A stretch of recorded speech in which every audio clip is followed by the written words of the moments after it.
Oi, gente, sejam muito bem-vindos ao nosso segundo episódio do Speed and Talks Podcast. Quero desejar um bom dia, uma boa tarde, uma boa noite para você que está acompanhando este programa. E eu sou a Ana Luísa Ferraz e hoje tenho o prazer de receber o Thiago Mendonça aqui com a gente. Ele que é comentarista de esporte a motor no Band Esportes e na Band e também está à frente do primeiro stint. Thiago também já esteve na imprensa do GP do Brasil, na Jovem Pan e na Rede TV. Seja muito bem-vindo, Thiago. Obrigado, Ana. Prazer é meu estar aqui com vocês para falar um pouquinho tanto da nossa carreira quanto do que a gente ama, que é velocidade e esporte a motor. Isso aí. Então, muito obrigada pela sua presença e bora começar o nosso bate-papo. Para a gente começar, então, eu queria que você contasse um pouco da sua história sobre como surgiu o interesse por jornalismo esportivo e também como você começou a trabalhar na Rádio Pérola da Serra aos 14 anos, né? Como que foi isso? São duas paixões que vieram paralelamente. Assim, eu comecei a curtir mais automobilismo ali perto dos meus 12 anos. Eu já assistia antes. Minha mãe fala que eu assistia no colo do meu pai muito pequenininho as corridas do Ayrton Senna e etc. Mas com mais afinco mesmo, seguindo todas as etapas da temporada a partir ali dos meus 12 anos de idade. E nessa época também, até por ter muito interesse no esporte, eram meados dos anos 90, a forma de você consumir conteúdo sobre velocidade era no rádio, porque os jornais tinham um espaço limitado, a TV também, então eu ouvia muito rádio, especialmente a Jovem Pan, onde o Flávio Gomes era o repórter enviado para as provas, e eu passava o dia ouvindo, esperando os boletins. E a partir daí eu passei a nutrir um desejo, um interesse por essa profissão, né, que só se intensificou ainda mais quando, no ano seguinte, eu ganhei uma promoção lá da rádio, fui visitar a Jovem Pan, achei o máximo e falei para mim mesmo e para minha irmã, que estava ali comigo no dia, falei, é isso que eu quero fazer da vida, eu quero ser jornalista, quero trabalhar com esportes e, se possível, dentro do automobilismo. E aí já passei a procurar assim uma forma de começar, bati em várias portas, e uma que me recebeu muito bem foi a rádio da minha cidade, lá em Ribeirão Pires, aqui na Grande São Paulo, a Rádio Pérola da Serra. Então, com 14 anos, eles me abriram espaço para fazer os boletins lá da Fórmula 1, etc. E aí teve início essa minha trajetória, antes mesmo de concluir aí o segundo, o ensino médio, eu já estava correndo atrás desse sonho. Nossa, que bacana, super novo mesmo, muito bacana. E justamente logo após, né, o ensino médio, você já embarca na assessoria de imprensa, né, do GP do Brasil. Como que foi isso? Como que surgiu essa oportunidade? Eu sempre digo que no caminho de qualquer pessoa, claro que tem que ter o desejo, claro que tem que ter a força de vontade, as habilidades para desempenhar aquele papel que ela quer, mas a sorte é um fator que a gente não pode deixar de considerar, né? E ainda em meados de 98, quando eu estava ali trabalhando pela rádio, eu fui a uma entrevista de imprensa com o Ricardo Zonta, que estava sendo anunciado como piloto de Fórmula 1 para 99. E o organizador dessa coletiva de imprensa era o Dinho Leme, que é irmão do Reginaldo Leme, e tinha uma agência que cuidava de assessoria de imprensa, inclusive do GP do Brasil. E nessa entrevista coletiva eu me apresentei para ele, falei um pouco de mim, do que eu me interessava, do que eu queria fazer, e coincidentemente ele estava precisando de um estagiário lá na agência dele, para fazer tudo, né? Aquela coisa de receber release, traduzir release, enfim, escrever uma nota ou outra. E eu fiquei super interessado na oportunidade e a gente começou a se falar. E antes mesmo aí de eu completar 16 anos, eu já estava como aprendiz lá, observando tudo e recebendo um pequeno salário aí para aprender e para dar continuidade na minha carreira, na minha trajetória. Eu me lembro que eu levava 2 horas e meia para chegar lá todos os dias, e mesmo assim, para mim, era o maior barato ter a oportunidade de estar muito perto disso.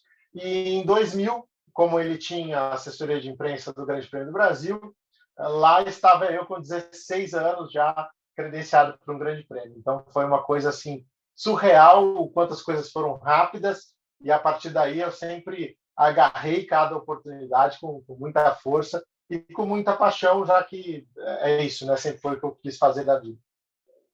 E falando assim dessa emoção tão jovem de sempre gostar de automobilismo, de acompanhar tudo mais, como que era poder estar credenciado nos GPs em casa? Como que era essa rotina, os dias? Porque é uma adrenalina só, né? GP do Brasil, assim.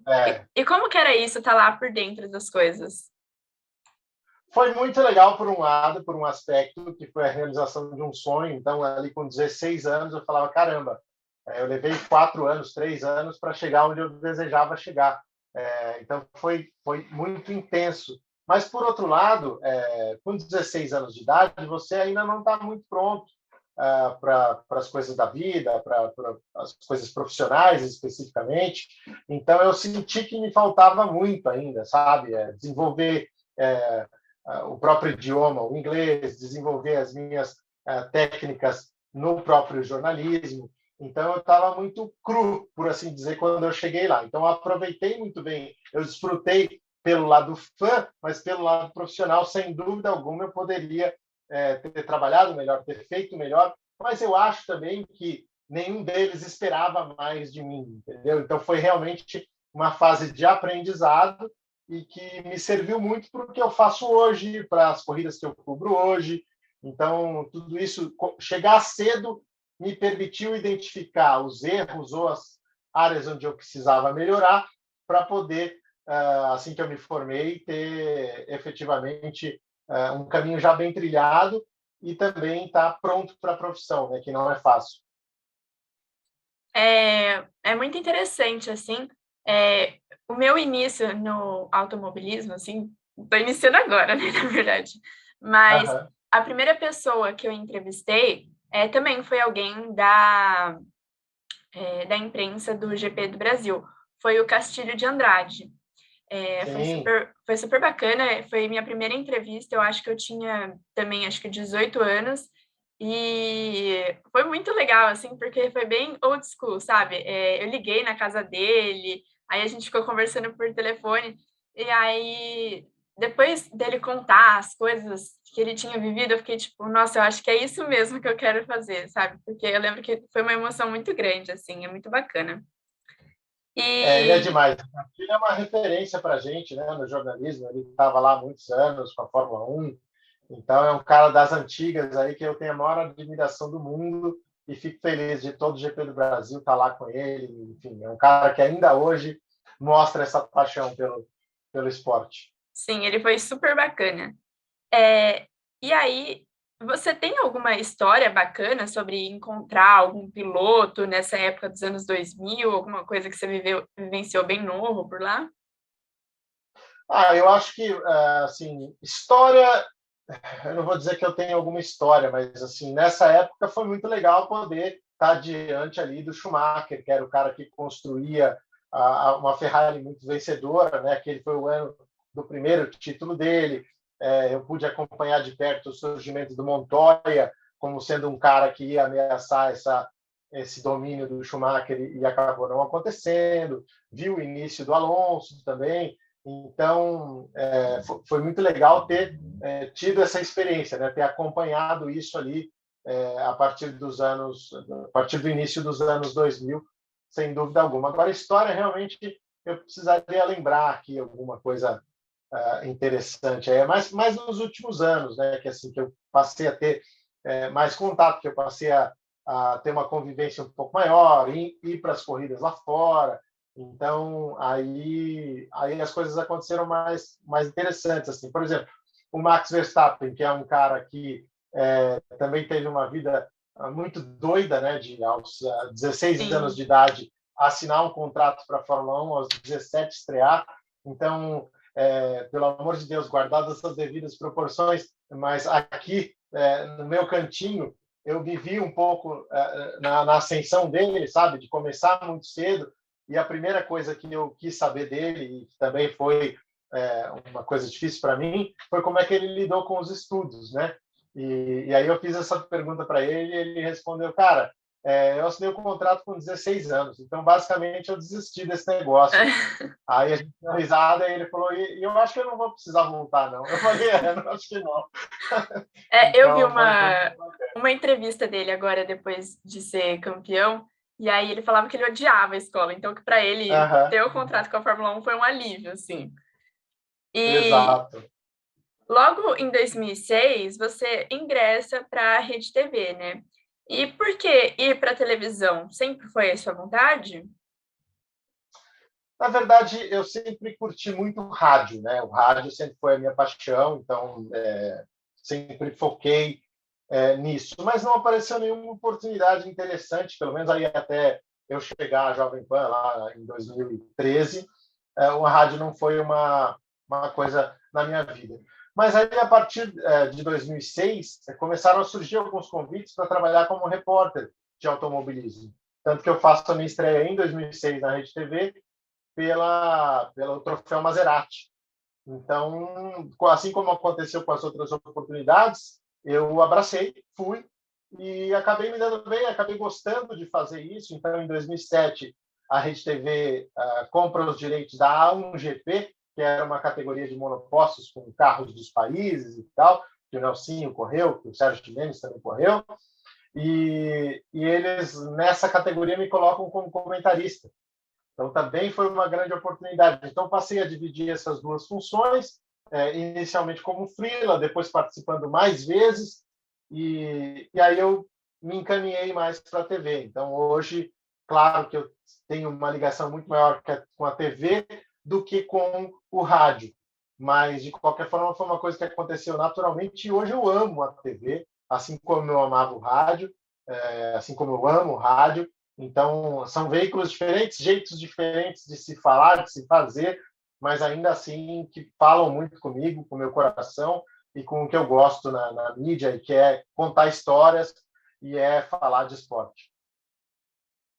Sim, e inclusive seu contato com a Band é antigo, né? Você começou a ter contato com eles em 2011, né?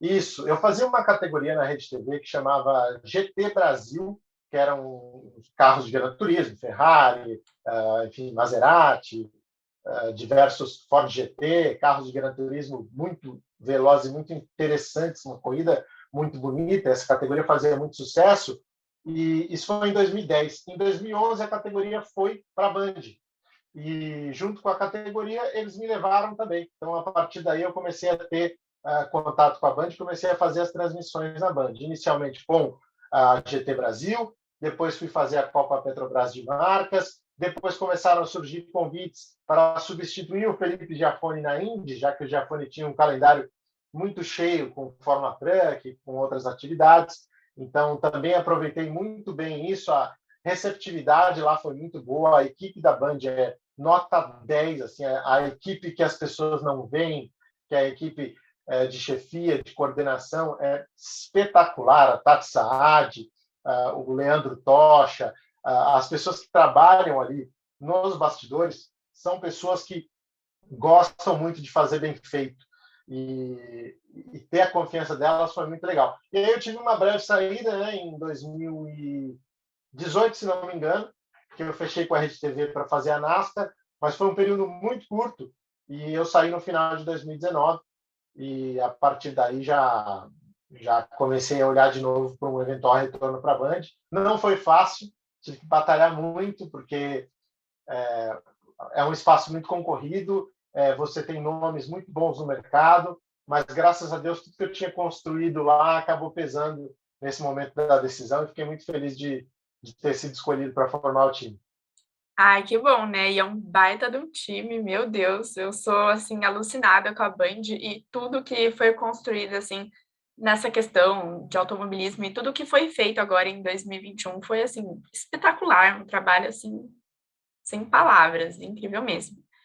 E sobre a sua paixão por rádio, você começa, né, contratado pela Jovem Pan e vai para o trabalho na prática, né, o trabalho em loco.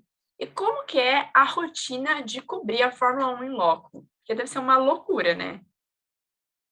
É uma loucura, mas eu entrei num momento muito bom, muito rico, eu diria, da cobertura de Fórmula 1, porque na Jovem Pan a gente tinha um time formado pelo Felipe Mota como narrador, o Cláudio Karsug e o Christian Fittipaldi como comentaristas, e eu também fazia um pouco desse papel de repórter e comentarista. Então, a gente tinha na figura do Felipe um cara que tinha um trânsito muito grande lá dentro, por já estar cobrindo a Fórmula 1, se não me engano, desde 2005. Então, na verdade, eu me abracei ali com um profissional que tinha total acesso. Na época, a gente tinha também o Luiz Fernando Ramos, o Ico, pela Rádio Bandeirantes, que também é um grande amigo meu. Eu conheci na época da assessoria de imprensa, lá atrás, esse GP do Brasil, que eu fiz o primeiro, ele estava com a gente, ele era da equipe do Dinho Leme também, então fui muito bem recebido por essa turma, Olívio Oríquio, Tatiana Cunha. Então era uma época que a gente tinha muitos brasileiros lá, e todo mundo se ajudava, e eu, além de tudo, tinha mais uma pessoa do meu time, então isso era muito mais tranquilo, e eu pude desfrutar muito mais, pude fazer render muito mais, pude pegar boas entrevistas, pude crescer dentro da rádio, tanto que em 2014 eu passo a fazer mais esportes, passo a fazer futebol, sou escalado para fazer a Copa do Mundo, que foi a grande realização da minha vida, né? Apesar de ser um apaixonado por automobilismo, eu sei o tamanho que é uma Copa do Mundo, então, para mim, isso foi um presente, uma realização profissional muito grande e foi bacana. Então, assim, a Jovem Pan, e vamos lembrar, né? Eu me tornei jornalista ouvindo a Jovem Pan. Então, a partir do momento que piscou a luz vermelha ali no ar pela Jovem Pan, veio um friozinho na barriga e passou toda a minha carreira na minha frente. Se eu posso dizer que eu estava realizado lá aos 16 anos, de já estar no GP do Brasil, em 2013, chegar a cobrir a Fórmula 1 pela rádio que eu amava, foi uma realização dupla, sabe? E falando nessa parte já mais de outros esportes e tal, recentemente eu até vi no seu story que você comentou que tem vontade de cobrir uma Olimpíada, né? Sim, então são os dois grandes eventos que a gente tem, né, no mundo. Você tem a Copa do Mundo e você tem os Jogos Olímpicos. Então, a Copa do Mundo, embora eu ainda queira cobrir uma nova, ainda espero que essa oportunidade surja, a Olimpíada é um negócio fantástico, é o maior espetáculo esportivo do mundo e para mim seria uma honra. Assim. Me vejo um pouco distante disso agora, porque o foco é total na Fórmula 1, é onde as emissoras acreditam que eu posso entregar mais, então concordo com eles e estou focado nisso agora. Mas claro que a partir do momento que você é um jornalista, você se interessa por boas histórias, você é capaz de fazer bem feito qualquer tipo de esporte, qualquer tipo de história. Então eu ainda sonho, sim, eventualmente no futuro, ser escalado para uma Olimpíada. Quem sabe? Sim. E esse ano vai ser uma loucura, né? Porque acho que a Fórmula 1 termina dia 18 de novembro, aí dia 20 já começa a Copa, tudo lá no Catar, não sei o quê. Tô ansiosa. Falando sobre a cobertura da Copa, é um período diferente, intenso, porque a Fórmula 1 acontece ao longo do ano, né? Então é repartido. E como que é a rotina de acompanhar os jogos, de viver aquele êxtase, assim, e principalmente como que foi vivenciar tudo isso aqui no Brasil, sendo uma Copa no Brasil? Primeiro foi espetacular, assim, quando surgiu a notícia da Copa do Mundo no Brasil, eu falei, poxa, eu preciso estar lá de alguma forma, como torcedor até, sabe? Mas aí, pensando, falei, poxa vida, eu preciso trabalhar com isso, na verdade. Eu preciso estar lá como jornalista, preciso cobrir, preciso ter isso na minha vida, né? Preciso contar isso para os meus filhos. E de fato acabou dando muito certo, assim, uma sequência de fatores acabou me colocando lá. Como eu falei, eu acabei crescendo na rádio, mas a saída de outras peças me levou a essa posição. Então, assim, tudo se encaixou muito perfeitamente para eu fazer. É uma rotina muito mais pesada que a da Fórmula 1, porque é um calendário muito mais comprimido, né? Então, você tinha jogos aí no meio da noite, no dia seguinte de manhã eu já tinha que estar na rádio para participar dos programas matinais, e aí já tinha que ir para o estádio aqui em São Paulo para fazer mais um jogo. Então, é muito apertado e, assim, muitas pessoas acham a Fórmula 1 fechada, né? A Fórmula 1 não é tão fechada assim. Porque na Fórmula 1 você tem, por exemplo, todos os dias um encontro com os pilotos. Todos os dias, todas as equipes promovem um encontro com os pilotos. Então você senta ali, você conversa com o cara. Muitas vezes, né, quando não é de TV, quando é de mídia impressa, essa conversa é super aberta, o cara está ali com 4, 5 pessoas, você troca uma ideia mesmo e é muito bacana. Então, você tem um acesso muito grande às pessoas. Não é muito grande, mas assim, se comparado ao que eu vou dizer agora, chama atenção.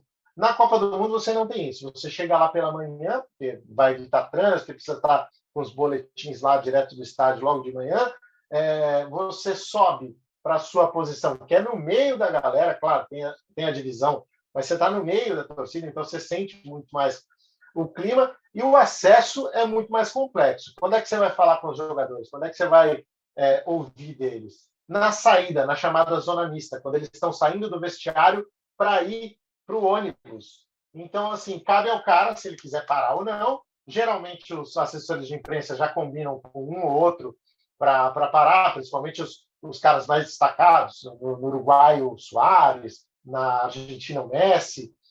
Só que eles param onde eles querem. Então, tem ali a patotinha da TV argentina e tal, e o cara para ali. Então, você tem que ficar muito esperto em quem que você vai colar, porque o cara não te conhece, então a chance dele parar para você é muito pequena. Então, nesse sentido, você extrai muito menos dos personagens. Então, a cobertura de uma Copa do Mundo, eu acho que para o profissional, ela é muito mais difícil do que na Fórmula 1. Então, eu sempre achei a Fórmula 1 muito chata, e horário, e não sei o quê, e 5 minutinhos, e, poxa, é muito pouco. Mas, a partir do momento que eu vivenciei a Copa do Mundo, eu falei, não, tá ótimo, esses 5 minutinhos são de ótimo tamanho, sabe? Então, muda bastante a percepção.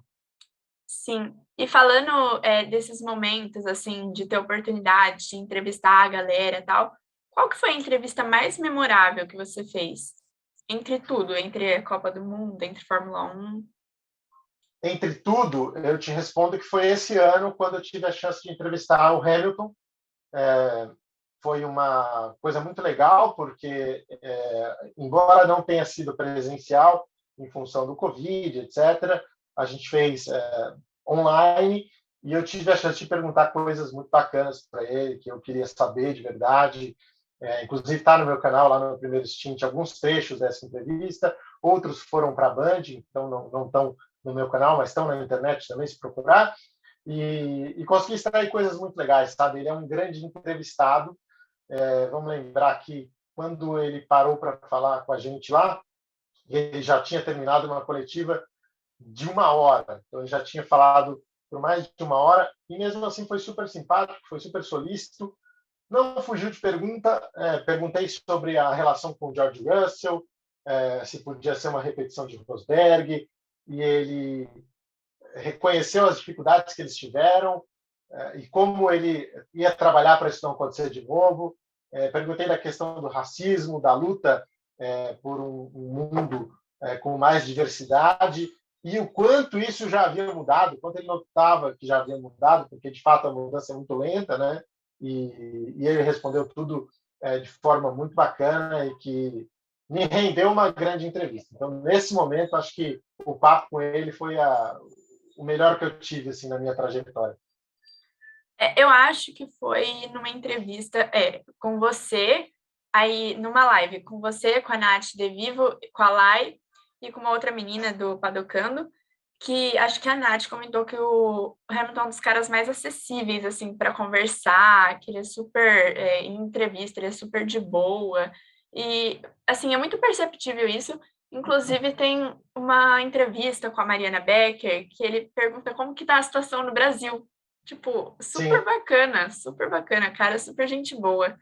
E falando do seu momento atual, de carreira, sobre estar na Band e tudo mais, como que é essa preparação? Como que é a sua rotina do pré e do pós-corrida? De estar comentando tudo, assim, é muito intensa, né?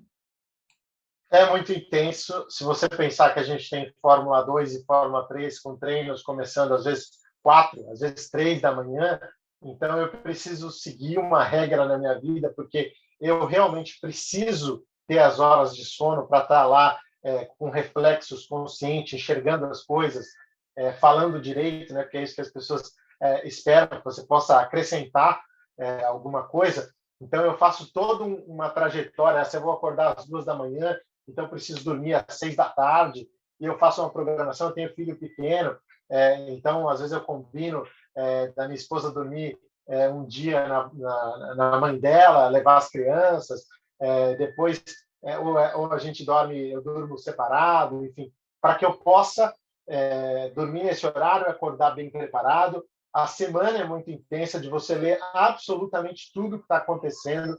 O durante é muito intenso, porque você tem que estar lá conferindo o tempo todo o que está saindo, você não pode ser pego de surpresa. Então, às vezes, você está no ar e eu vivo me desculpando por isso. Às vezes, a gente está lá no supermotor e eu estou com o celular na mão. Eu sempre falo, gente, eu estou com o celular na mão porque as coisas estão acontecendo e a gente vai ficar sabendo por aqui.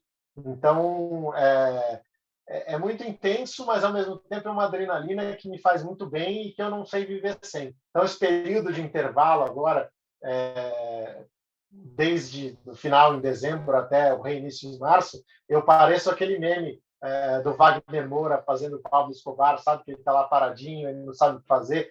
É mais ou menos isso, porque faz muita falta e eu estou muito feliz que as coisas já estão voltando e que daqui a pouco eu possa ter essa injeção de adrenalina de novo. É muito cansativo, é muito pesado, mas ao mesmo tempo é uma alegria muito grande, especialmente quando você tem um retorno das pessoas. Eu sempre falo, é impossível ser uma unanimidade. Tem gente que não vai gostar do que você fala, tem gente que não vai gostar de você como comentarista, é absolutamente natural, mas o que vem de bom, as críticas construtivas a gente absorve também, mas o que vem de bom da turma que está curtindo, que está gostando do espaço que está sendo dado, é assim, indescritível. Sim. E você falou sobre isso de estar no celular. Eu vejo que você é um cara que não perde nada. Eu sou super ligada no seu Twitter, porque qualquer coisinha eu vejo lá que você já comentou, já esclareceu tudo. E essa coisa assim de estar ligado faz muito parte do jornalismo, né? Como que é para você? Você é, é atento nas redes sociais, tipo da gringa, ou você tem contatos? Como que é essa colecionar, não colecionar a palavra, coletar informações. Como que é isso? Sim, eu perdi a conta já em quantos grupos de WhatsApp eu estou para tentar enxergar as informações. Eu procuro seguir as pessoas mais confiáveis, de maior credibilidade no esporte. Sempre ter mais de uma fonte é muito importante, né? E, acima de tudo, respeitar a informação das pessoas, sabe? O Dan Gilmore, um escritor norte-americano, ele tinha uma frase que é muito boa, que ele diz que os leitores, em seu conjunto, sabem mais do que o jornalista. Então, assim, é duro para um jornalista falar isso ou admitir isso, mas, de certa forma, é verdade. Então, assim, se eu tenho que falar uma condição clínica, médica de um piloto, eu não sei mais que um médico. Então, a partir do momento que eu recebo uma informação no Twitter ou no WhatsApp, é minha obrigação ir atrás, conferir se ela procede, sabe? Então, eu respeito muito o que vem do fã, porque o fã também tem uma especialidade, o fã também tem um conhecimento.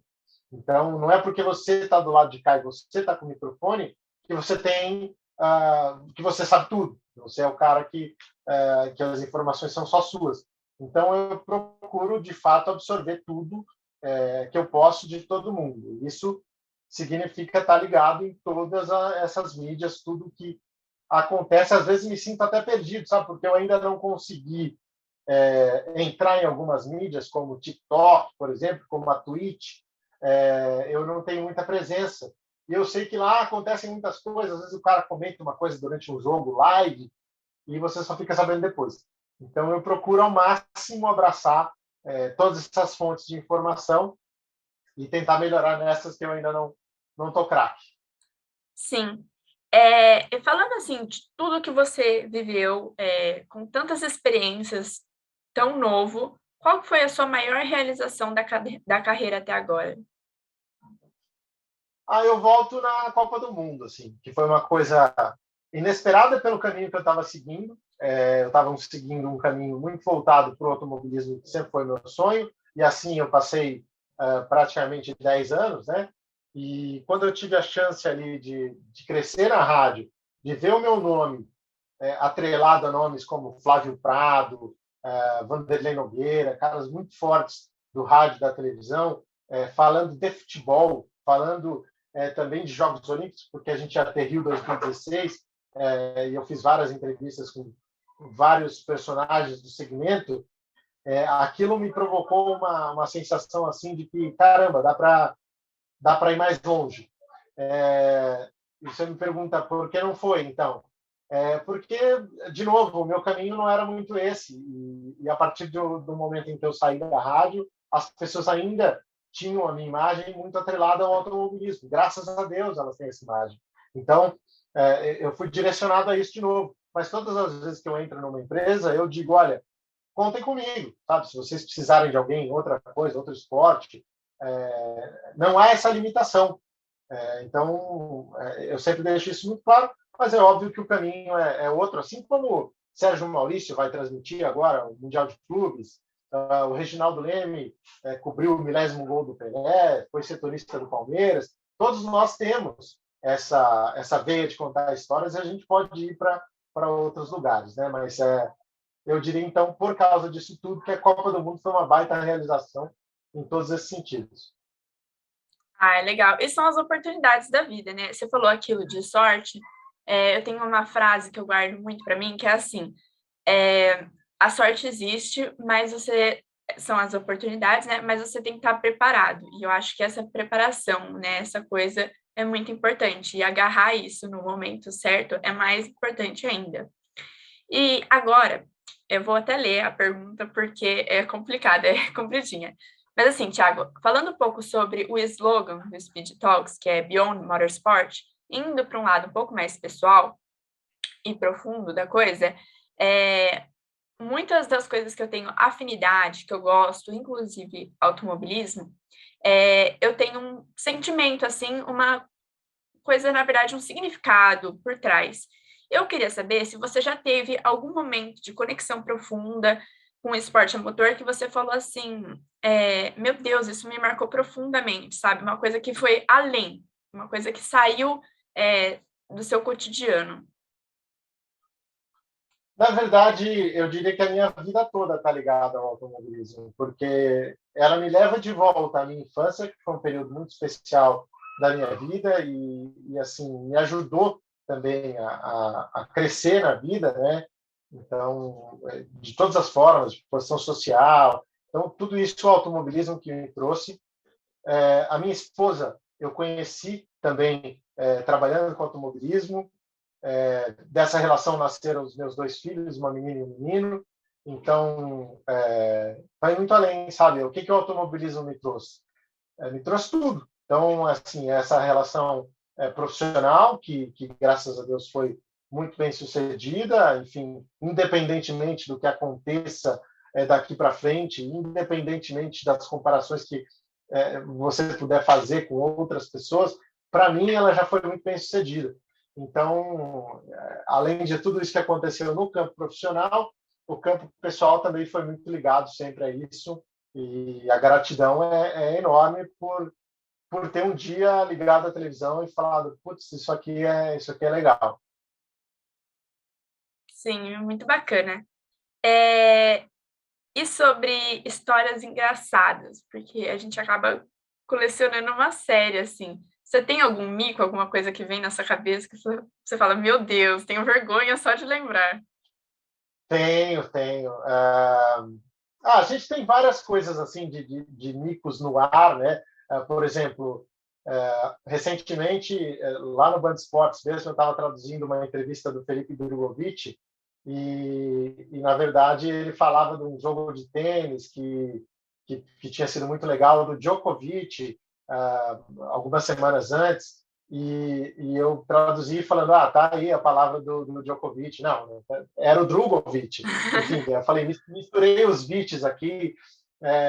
Você tem trocas de palavras, por exemplo, poxa, aqui tá um dia bonito, sol azul, tipo, sabe, essas coisas que passam e que só depois alguém te manda no WhatsApp, cara, você falou uma bobagem, e então, assim, isso acontece direto. Agora, uma coisa que eu sinto muito de ter acontecido, e que hoje ela é engraçada, mas na época não foi nada, foi uma discussão com o Daniel Ricciardo, né, que eu tive aqui em São Paulo, um cara tido como o mais gente boa do paddock, e é mesmo, e por incrível que pareça, assim, foi um fim de semana em que eu tinha uma exclusiva com ele, essa exclusiva caiu, passou a ser uma entrevista de só 3 perguntas. Quando eu cheguei lá cansado, depois de um dia inteiro de trabalho, essas 3 perguntas caíram, ia ser só uma pergunta em coletiva, enfim, isso foi me irritando, me irritando, me irritando, e aí eu bati o pé com a assessoria dele e falei, não, tá, então é uma pergunta só, mas é uma pergunta direta, é uma pergunta ali sem ninguém do lado, uma pergunta exclusiva, já que me derrubaram todas as coisas antes. E assim ficou acordado, e aí eu fiquei pensando, falei, poxa vida, né? Como é que eu vou fazer uma entrevista de uma pergunta? Aí eu pensei em encaixar a frase dele no material que eu já estava preparando sobre o Max Verstappen, que era um cara, né, que estava em ascensão na equipe, e é uma pergunta que ele já respondeu tantas vezes que eu falei, meu, cara vai levar numa boa. E fui lá fazer, entendeu? Só tinha essa pergunta. E aí eu pergunto, e, e depois eu te explico também por quê, mas a primeira resposta dele, perdão aí aos ouvidos de todos, foi shit. E aí eu dei risada inicialmente, falei, não, beleza, mas agora falando sério. E ele começou a falar umas coisas sem sentido, sabe, meio putão mesmo, sabe, assim, bravo. E eu não tava entendendo o que estava acontecendo.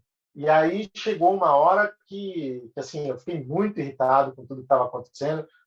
Falei, cara, a gente está vindo aqui a convite do seu patrocinador, a gente teve um dia muito cheio lá, o mínimo que a gente espera de você é um pouco de profissionalismo, com todas as pessoas que estão aqui, com seus fãs que querem ouvir a entrevista.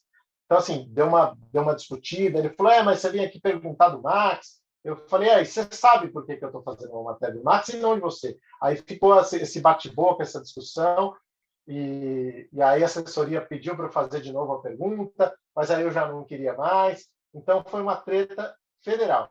E aí, depois, conversando com a assessoria, né, a assessoria me ligou, lamentou o fato, e eles me explicaram que foi um dia para ele muito difícil. Ele tinha sofrido uma quebra de motor, se não me engano, na sessão de treino.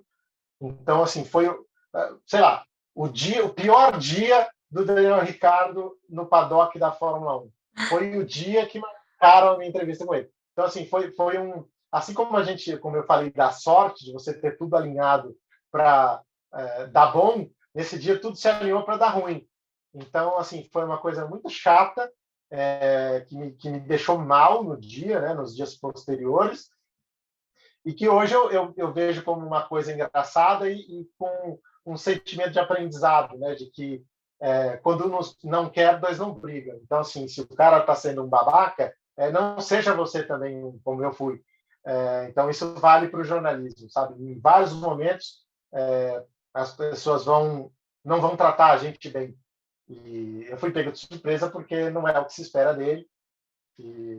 Enfim, mas foi uma história que ficou de lição de aprendizado. E você teve a oportunidade de encontrar com ele depois, fazer outra entrevista, alguma coisa? Não, exclusiva não. Até teve uma cena engraçada que um dos assessores falou, pô, mas desse jeito você nunca mais vai ter uma entrevista com ele. Eu falei, desse tipo eu não preciso.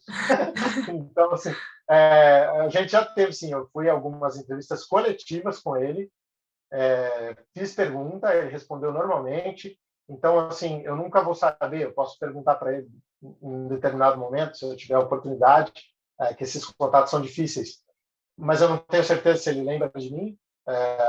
Do ocorrido ele lembra, com certeza ele falou numa entrevista pouco tempo depois. Mas então eu não sei, assim, sabe, ficou tudo bem e isso é muito normal, sabe, assim, por incrível que pareça, por exemplo, o Giorgio Piola já levou, o jornalista italiano, bastante conhecido na Fórmula 1, teve uma briga com o Senna em que ele levou um soco do Senna. O Regi Leme passou 1 ano e meio que o Senna não dava entrevista para ele. Então, assim, nesse contato jornalista-piloto, acaba acontecendo. É melhor que não aconteça. Mas também é todo mundo profissional, está aí todo mundo trabalhando, e não dá para ficar de picuinha pessoal. Então, da parte dele, claro, eu importo muito menos do que ele importa para mim, em termos profissionais, mas, de qualquer forma, também é um mercado importante, é o Brasil, enfim. Os caras não têm motivo para agir mal com ninguém, nem os jornalistas. Então, bola para frente. Acho que até ano 2021, não lembro agora se foi, acho que foi 2021, no começo do ano, o Fernando Alonso foi meio grosso com a Mariana, depois ele foi pedir desculpa e tal. Exato. E além de estar à frente de tanto trabalho como jornalista, como surgiu o primeiro stint?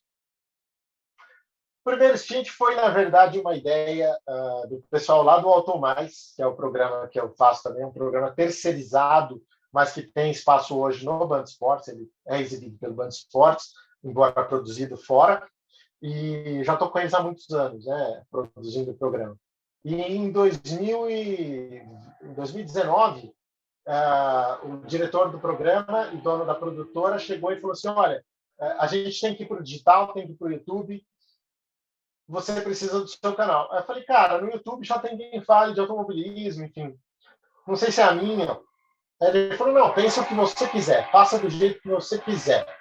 E assim nasceu, e depois eu percebi que é exatamente isso, sabe? Que eu consigo ter lá um espaço e uma forma de falar, uma forma de me dirigir a quem gosta de automobilismo, bem diferente da que eu tenho nas outras plataformas. Então, eu sou a mesma pessoa, mas o tipo de informação, sabe? As listas, quem foi mais punido na temporada da Fórmula 1, sabe? Os nomes mais bizarros de piloto. Então, tudo isso são coisas que o YouTube aceita melhor do que as outras plataformas. Então, assim, estou muito feliz de ter criado o primeiro stint, principalmente porque agora eu também fiz dele uma plataforma para uma ação social importante. Como forma de remuneração do canal, eu criei um clube de assinaturas. E eu falei, pô, não precisa ser só um clube de assinaturas, né? Então, esse clube de assinaturas, ele oferece brinde para as pessoas, prêmios para as pessoas, e metade de tudo que a gente arrecada vai para o Instituto Ingo Hoffmann, que abriga crianças com câncer lá em Campinas. Então, ou seja, me dá um duplo prazer de falar de Fórmula 1 do jeito que eu quero, do jeito que eu gosto para as pessoas ao mesmo tempo, ajudar a instituição com o apoio no momento, dezenas, espero que milhares no dia, mas dezenas de pessoas que dividem esse interesse comigo, sabe? Então, é muito legal. Sim, é muito bacana. E é muito bacana também a gente ter a nossa própria liberdade de fazer o nosso próprio conteúdo, né? Quando eu comecei a ter esse interesse de criar o meu conteúdo, eu fiquei, gente, por que eu vou... todo mundo já comenta corrida. Por que eu vou fazer isso? Aí eu tive essa ideia. Eu falei, bom, então eu quero ir além do esporte motor. Quero conhecer quem são as figuras, quero conhecer o que se passa na cabeça delas quando está acontecendo, e eu acho que essa é uma oportunidade que a gente tem hoje com as redes sociais, né, de poder explorar a área que a gente quer, e é muito bacana mesmo. Quais são as suas expectativas para 2022 na Fórmula 1 com o novo regulamento? É uma incógnita, né? Ninguém sabe muito bem o que vai ser, porque a gente tem essa mudança grande de regulamento que promete melhorar as corridas, mas não necessariamente mudar a relação de forças. A gente tem o teto de gastos sendo um pouco mais apertado, né? Ele começou o ano passado, mas agora vai ser um pouco mais restrito. Tem as restrições de túnel de vento, de desenvolvimento.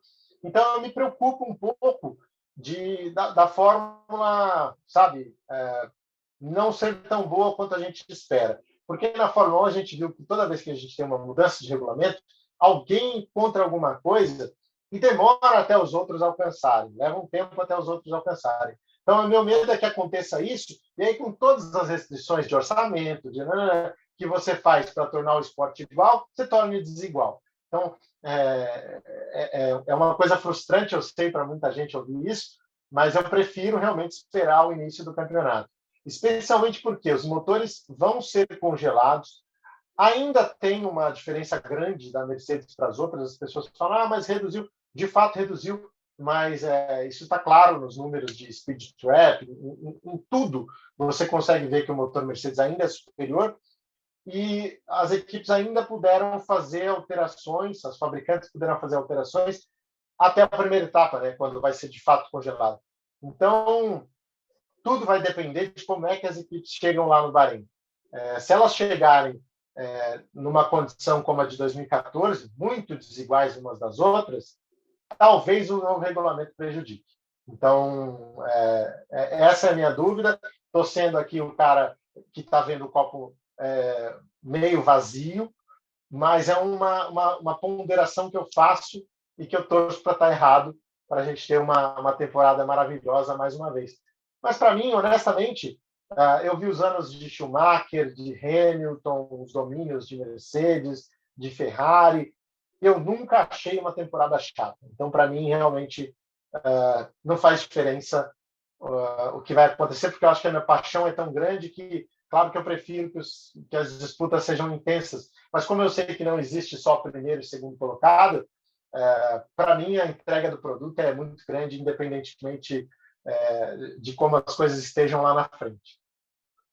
E agora, falando um pouco mais do seu trabalho, o que a gente pode esperar da cobertura da Band em 2022? Porque eu estava vendo o calendário, eu fiz uma planilha misturando todas as corridas, e vai ter um final de semana muito pesado, né, para você, que vai ter Fórmula 3 e tal. E o que a gente pode esperar disso aí? Esperar uma cobertura ainda melhor do que foi o ano passado, porque o ano passado a gente estava começando, a gente estava entendendo o que o público gostaria que fosse feito, a gente fechou contratos longos aí com Stock Car, com Porsche Cup, com Fórmula Truck, Copa Truck, no caso, Fórmula 2, Fórmula 3, Fórmula 1, está chegando a NASCAR, então são produtos maravilhosos que podem ser muito bem aproveitados e muito bem feitos. Então, o que existe hoje é um compromisso do Grupo Bandeirantes, e a duração dos contratos mostra isso, com todas essas categorias e com uma cobertura de qualidade que vai ser feita.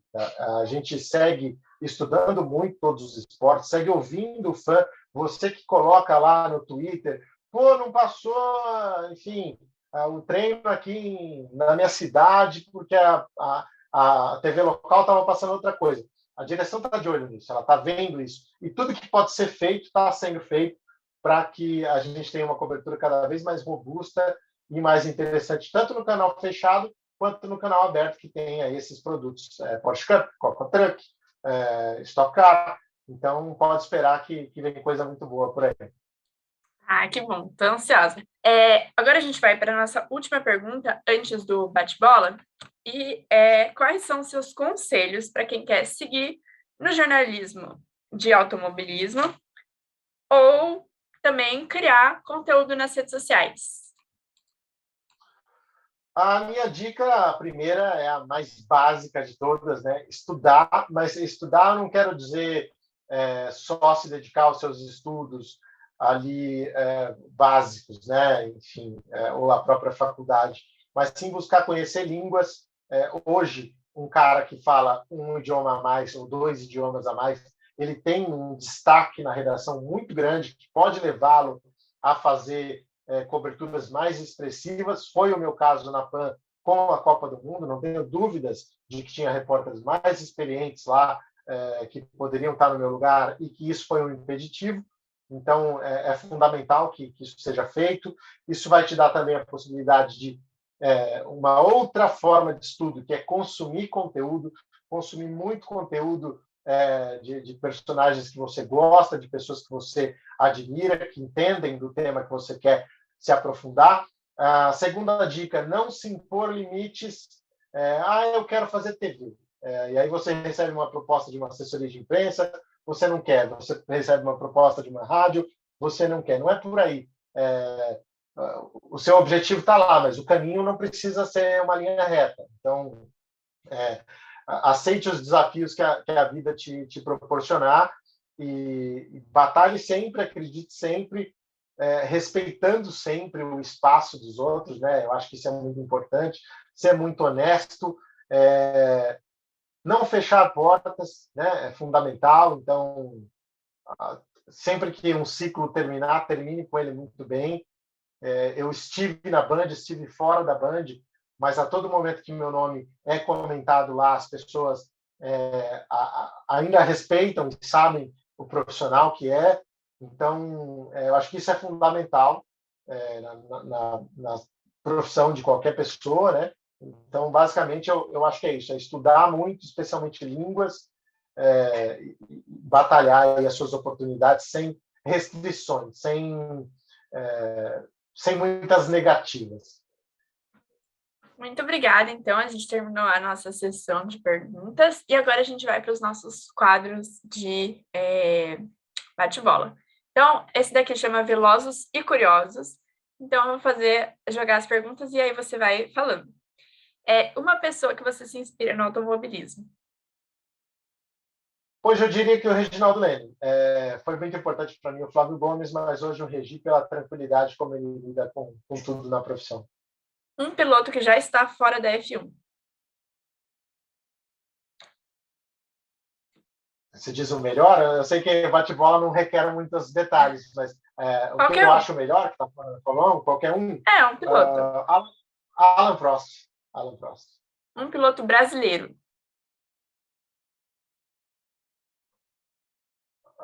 Christian Fittipaldi. Um piloto do grid atual. Max Verstappen. Um livro.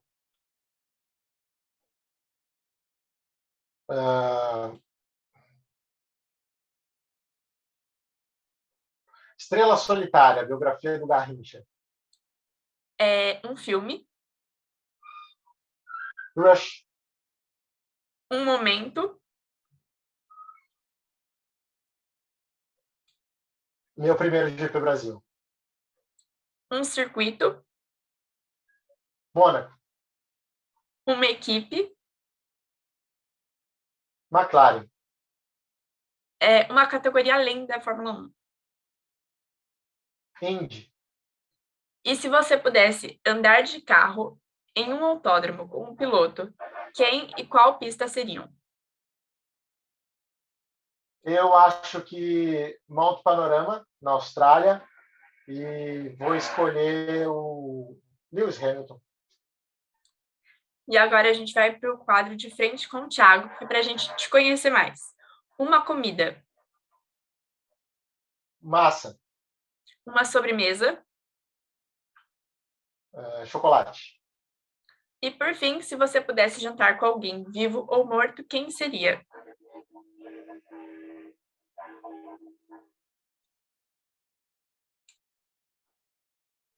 Isso é bem difícil.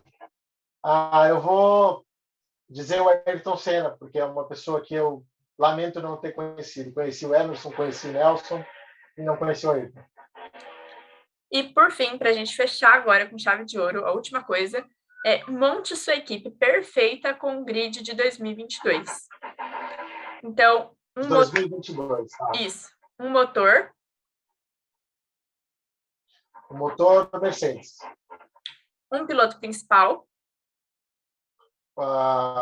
Hamilton. Um segundo piloto. Verstappen. Um piloto reserva. O piloto de reserva, Hülkenberg. Um diretor de equipe. Zac Brown. A cor do carro.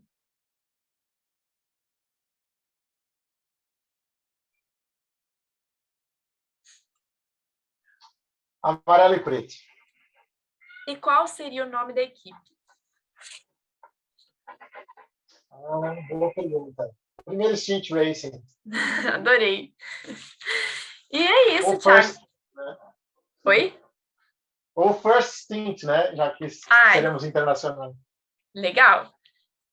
Terminei. Foram 3 páginas de entrevista. Poxa. Muito obrigada, foi maravilhoso. É um prazer ter você aqui. Foi assim uma realização mesmo, principalmente para mim que estou começando. É importante receber esse apoio, é, receber vocês, né? Estarem abertos e serem sempre tão dispostos. Então, muito obrigada e é isso. Eu que agradeço e vamos lá, conta comigo. Se precisar aí, já tem meus contatos. Então, é isso. Esse programa fica por aqui. Muito obrigada para você que acompanhou o Speed Talks até aqui. Eu sou Ana Luísa Ferraz e até mais. Tchau!